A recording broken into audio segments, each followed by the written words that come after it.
ಇನ್ನೊಂದು ನಾನು ನೋಡ್ತಾ ಇದ್ದೆ ಇಂಟ್ರೆಸ್ಟಿಂಗ್ಲಿ ನೋಡಿ, ಸ್ಟೀವ್ ಜಾಬ್ಸ್ ಹೆಂಡತಿ ಪ್ರಯಾಗ್ ಬಂದಿದ್ದಾರೆ ಅಂತ. ಯಾಕೆ ಬಂದಿದ್ದಾರೆ ಅನ್ನೋದ್ರ ಬಗ್ಗೆ ಚರ್ಚೆ. ಕಲ್ಪವಾಸ ಅಂತಕ್ಕಂಥ ಒಂದು ಸ್ಪಿರಿಚುವಲ್ ಪ್ರಾಕ್ಟೀಸ್ ಇದೆ. ಏನು ಪ್ರಾಕ್ಟೀಸ್ ಅದು? ಈಗ ನಮ್ಮ ಸ್ವಲ್ಪ ಅಪ್ಪರ್ ಸ್ಟ್ರೇಟಾ, ಏನು ಎಕನಾಮಿಕ್ ಸ್ಟ್ರೇಟಾ ಇದಾರಲ್ಲ, ವಿಪಶ್ಯನ ಕೋರ್ಸ್ಗೆ ಹೋಗ್ತಾರೆ. ಏನು ಹೋಗ್ತಾರೆ ಅವರು? ರಿಯಾಕ್ಟ್ ಮಾಡಲ್ಲ, ಮೌನ. ಕಲ್ಪವಾಸ್ ನಮ್ಮಲ್ಲಿ ಶತಮಾನಗಳಿಂದ ಏನಿದೆ, ಸುಳ್ಳು ಹೇಳಬಾರ್ದು, ಬ್ರಹ್ಮಚರ್ಯದ ಪಾಲನೆ ಮಾಡಬೇಕು, 21 ದಿನ, ಒಂದು ಹೊತ್ತಿನ ಊಟ ಮಾಡಬೇಕು, ಸೂರ್ಯೋದಯಕ್ಕಿಂತ ಮುಂಚೆ ಹೇಳಬೇಕು, ಯಾರ ಬಗ್ಗೆನೂ ಟೀಕೆ ಟಿಪ್ಪಣಿಗಳನ್ನು ಮಾಡಬಾರ್ದು. ಓಕೆ, ನಾವು ದೈನಂದಿನ ಜೀವನದಲ್ಲಿ ಏನು ಮಾಡ್ತೀವಿ ಅದೆಲ್ಲದಿಂದ ದೂರ ಇದ್ದು ನಾವು ಟೀಕೆ ಟಿಪ್ಪಣಿ ಮಾಡ್ತೀವಿ, ಯಾರ್ದರ ಬಗ್ಗೆ ಏನೇನೋ ಮಾತಾಡ್ತೀವಿ. ಅಲ್ಲಿಂದ ದೂರ ಇದ್ದು ಆ ಕಲ್ಪವಾಸದ ಫಾರಿನರ್ಸ್ ಜಾಸ್ತಿ ಬರೋದು ಆ ಒಂದು ಪ್ರಾಕ್ಟೀಸಸ್ಗೋಸ್ಕರ. ಸೊ ಕುಂಭ, ಅನೇಕ ಬಾರಿ ನಾವು ಕುಂಭ ಅಂದ ತಕ್ಷಣ ಹಠ ಯೋಗಿಗಳು, ಹಠ ಸಾಧುಗಳು ಇಷ್ಟೇ ಅಂತ ನೋಡ್ತೀವಿ. ಬಟ್ ನೀವು ಸಾಮಾನ್ಯ ಜನರ ಶ್ರದ್ಧೆ, ಗಂಗೆಯ ಸಿ ದ ವಿಜುವಲ್ಸ್ ಪ್ರಶಾಂತ್, ಕಾಲಿಡೋದಕ್ಕೆ ಜಾಗ ಇಲ್ಲ. ಆದರೆ ಎಷ್ಟು ಶಿಸ್ತಿನಿಂದ ಆ ಕುಂಭಮೇಳ ಇಷ್ಟು ದಿನಗಳ ಕಾಲ ನಡ್ಕೊಂಡು ಬರ್ತಾ ಇದೆ, ಮುಂದೆನೂ ನಡ್ಕೊಂಡು ಹೋಗುತ್ತೆ ಅನ್ನೋದು ನಮ್ಮ ದೇಶದ ಸಂಸ್ಕೃತಿಯನ್ನು ಕೂಡ ಎತ್ತಿ ಹಿಡಿಯುತ್ತೆ ಅಂತ ಅನ್ಸುತ್ತೆ.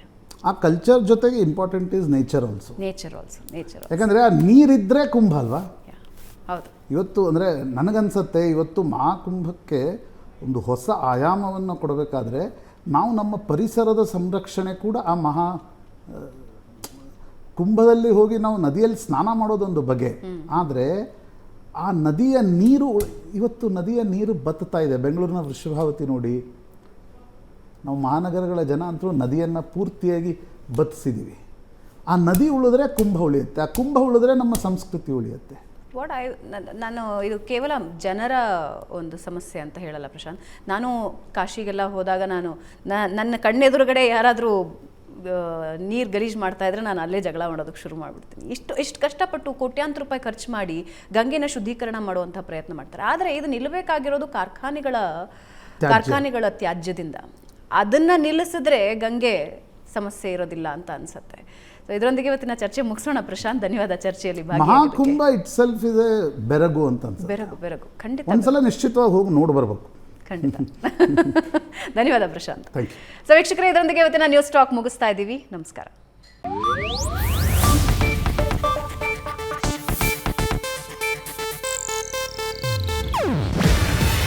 ಇದು ಏಷ್ಯಾನೆಟ್ ನ್ಯೂಸ್ ನೆಟ್ವರ್ಕ್ ಪ್ರಸ್ತುತಿ.